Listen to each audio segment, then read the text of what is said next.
All right, let's talk about our multiple linear regression. So we've just seen a scenario where we've got one explanatory variable, but multiple coefficients in the model. So does it make sense to have multiple coefficients or terms in the model that correspond to different variables, right? Summer and fall, kind of, we're talking about the same thing. Might we want completely different, completely independent things? And the answer to that, I hope you can see, is yes, right? We might want something where we've got completely different information coming in, right? I hope everybody knows that, but another way of saying this is that it's much more useful to consider the full context or more of the context than just a single variable on its own. Okay, this is the strategy used in multiple regression. So simple linear regression, simple regression is one predictor. Multiple regression, multiple linear regression is more than one predictor.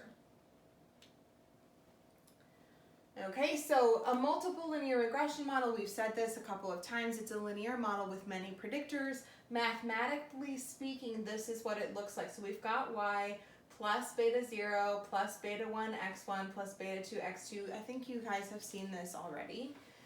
There are k predictor variables. And now that we know how to include our categorical variables, you can see that the categorical variables might have multiple predictors in the model themselves. So there are k predictors, there might be a few more coefficients. Now, in last week's slides and in week 3's slides, we were given formulas for the intercept and slope, so you could find those manually. We are leaving this manual calculation world, okay? So now, everything we do from here on out, you're not going to have to do manual calculations. This is all going to have our parameters be estimated with computer software. There are expressions or equations for these estimates, but we're not going to talk about that. We're going to skip straight to how you actually calculate them. How do we deal with the R code? Okay.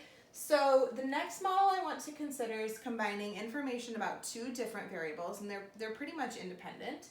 We're going to include the high temperature, which we've talked about last week, and we're going to include an indicator on whether or not the day is a weekday. Okay, so those are really different. Knowing that it's a weekday doesn't really give us any information about the temperature. We wish it did, right? We wish we had nice weather on the weekend so we could enjoy it. That doesn't always work out. So what we're going to do is just basically the same thing as we've seen now a couple of times. We're going to use this LM command. We're going to specify the data set. We're going to give it a formula.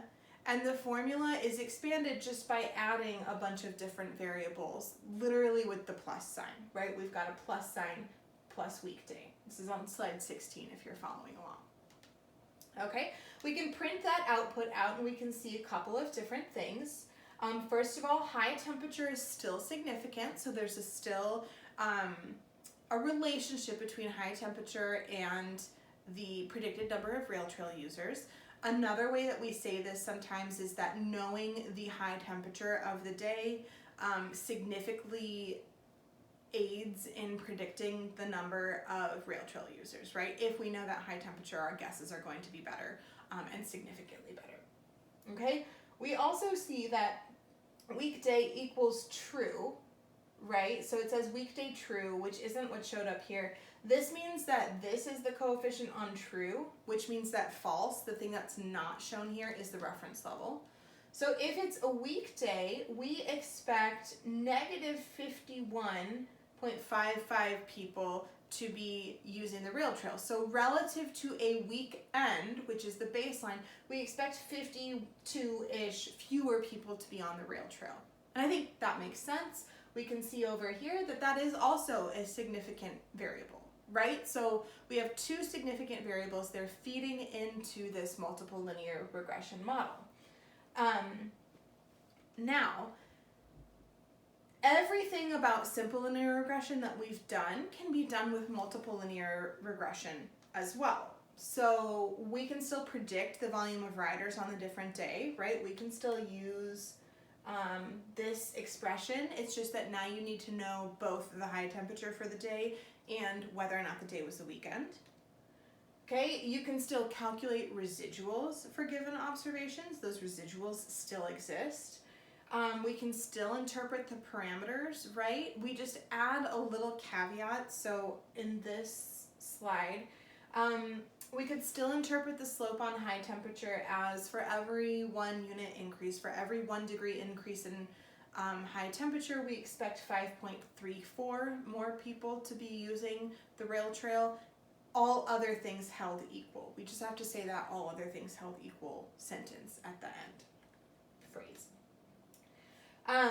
And lucky for us, we can still run confidence intervals and hypothesis tests. So everything that you can do with a simple linear regression, you can do with a multiple linear regression as well, which is good news for us because we might be interested in expanding our conclusions now that we've expanded our model.